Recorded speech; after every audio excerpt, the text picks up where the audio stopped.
ओम नमः शिवाय। साथियों, आज दर्शन करते हैं हमारी उच्च आध्यात्मिकता के स्तर को बताती हुई एलिफेंटा की गुफाओं के, जो मुंबई में गेटवे ऑफ इंडिया से 11 किलोमीटर दूरी पर पूर्व की ओर है। ये गुफाएं ओमान सागर में एलिफेंटा टापू या घारापुरी टापू में स्थित हैं। प्राकृतिक सुंदरता के बीच स्थित ये गुफाएं पुरातात्विक दृष्टि से भी महत्वपूर्ण हैं। इन गुफाओं तक फेरी सर्विसेज से पहुंचा जा सकता है, जो गेटवे ऑफ इंडिया से चलती हैं और 1 घंटे का रास्ता तय करना होता है। जहां फेरी उतारती हैं वहां से पैदल भी जा सकते हैं और टॉय ट्रेन भी है, जिससे यात्री गुफाओं तक पहुंच सकते हैं। गुफाओं से पहले छोटी मोटी स्नैक्स की दुकानें, पानी की बोतल, ड्रिंक्स की दुकानें हैं और फिर 120 सीढ़ियाँ चढ़कर हम एलिफेंटा की गुफाओं तक पहुंचते हैं। यह टापू लगभग 2.5 किलोमीटर की लंबाई का है और 2 छोटी छोटी पहाड़ियां हैं, जिनकी ऊंचाई 490 फीट है। इनके बीच में एक छोटी सी घाटी है। यहाँ 5 गुफाएं भगवान शिव पर आधारित मूर्तियों की हैं, पौराणिक कथाएं जो भगवान शिव से संबंधित हैं।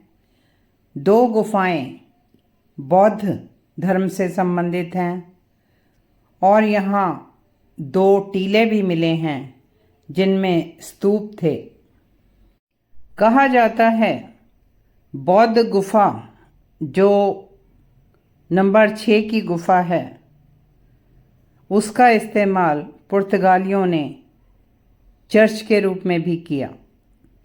इस स्थान को एलिफेंटा गुफाएं इसलिए कहा जाता है क्योंकि यहाँ पुर्तगाली नाविकों ने एक विशाल पत्थर का हाथी देखा और उसी के नाम पे इसका नाम एलिफेंटा केव्स पड़ा।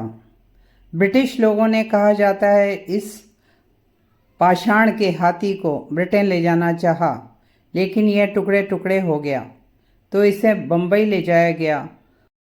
इस पाषाण के हाथी को जोड़ा गया और आज यह विक्टोरिया म्यूजियम में है, बम्बई में।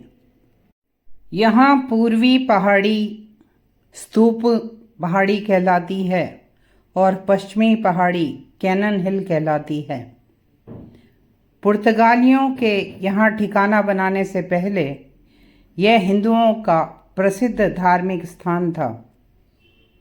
एलिफेंटा गुफाओं में सबसे महत्वपूर्ण और वास्तुकला की दृष्टि से अद्भुत गुफा है गुफा नंबर 1, जो कि 39 मीटर प्रवेश द्वार से आगे है और यह एलोरा की गुफाओं से मिलती जुलती है। यहाँ सबसे प्रसिद्ध मूर्ति भगवान सदाशिव की है, जो 7 मीटर ऊंची है। यह मंदिर का गर्भगृह भी कहा जा सकता है। इसके सामने मंडप है और आगे स्तंभों से कई सेक्शनों में यह सारा हॉल बटा हुआ है। इस मूर्ति में भगवान के 3 मुख हैं।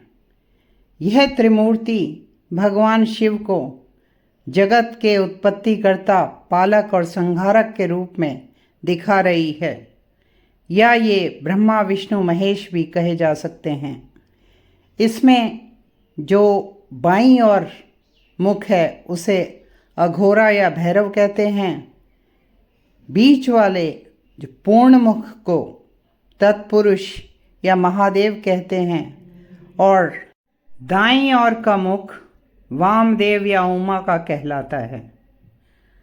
अन्य वर्णनीय मूर्तियां हैं अष्टभुजी नटराज की, जिसे नृत्य मूर्ति भी कहते हैं, भगवान योगीश्वर शिव, अर्धनारीश्वर भगवान शिव, शिव पार्वती कैलाश पर्वत के ऊपर और रावणानुग्रह मूर्ति नीचे।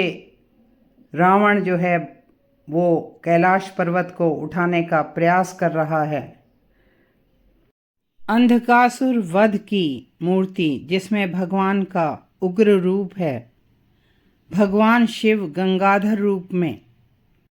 इस मूर्ति में भगवान के गले में वासुकी नाग है, साथ में माँ पार्वती हैं, भगवान शिव चतुर्भुज रूप में हैं और इस मूर्ति में 3 देवियाँ माँ गंगा, माँ यमुना और माँ सरस्वती बताई जाती हैं। इस पैनल में अन्य देवता भी अपने वाहनों पर बैठे हैं। उन देवताओं में प्रमुख हैं भगवान ब्रह्मा जी, इंद्र, विष्णु, इंद्राणी, लक्ष्मी जी, माँ सरस्वती और भगीरथ जी नमस्कार की मुद्रा में हैं। एक मूर्ति में शिव पार्वती विवाह दिखाया गया है, जिसे कल्याण सुंदर मूर्ति कहते हैं। छोटे छोटे मंदिरों में शिवलिंगम हैं। मुख्य बड़े मंडप के पूर्व की ओर एक मंदिर में भगवान गणेश, भगवान कार्तिकेय और अष्टमातृकाओं की मूर्तियां हैं और द्वारपाल बने हैं। द्वारपाल तो हर मंदिर के आगे बनाए गए हैं और उनकी ऊंचाई फर्श से लेकर छत तक है। इस गुफा की हर मूर्ति भगवान शिव के किसी न किसी रूप को दिखा रही है। हमारी पौराणिक कथाओं से संबंधित है, लेकिन ज़्यादातर मूर्तियाँ टूटी हुई अवस्था में हैं और कहा जाता है कि जब पुर्तगालियों ने ब्रिटिश लोगों को यह आधार दिया, उस समय लड़ाई के दौरान इन मूर्तियों को नुकसान हुआ होगा। ऐसा भी सुनने में आता है कि 17वीं शताब्दी में पुर्तगालियों ने इन गुफाओं में निशाना लगाने का अभ्यास किया। आज एलिफेंटा की गुफाएं यूनेस्को वर्ल्ड हेरिटेज साइट है और यहाँ का प्रबंधन ASI और डिपार्टमेंट्स के साथ मिलकर देखता है। प्राकृतिक और आध्यात्मिक सुंदरता से भरपूर यह स्थान समुद्र के नमकीन जल से भी प्रभावित हो रहा है, उसका भी ध्यान रखा जा रहा है। इन गुफाओं में सोमवार को और पब्लिक हॉलिडेज में प्रवेश बंद रहता है।